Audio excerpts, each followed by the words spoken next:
So for this cut that I'm making, the waist is 34 inches, hips 44, the length is 17, and the distance from the waist to the hips is 9 inches. Okay, so this is the seaming allowance. For the waist I'll have 1 inch, for the hips 2 inches, because I am not a pro, guys. I am not a guru at this, so I just like taking it in rather than having something that is smaller than I expected. Then 1 inch for the hemming down there.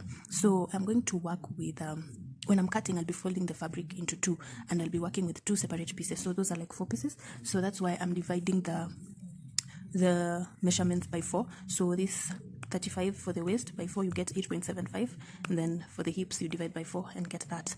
Yes, for the length it doesn't matter because it is very direct.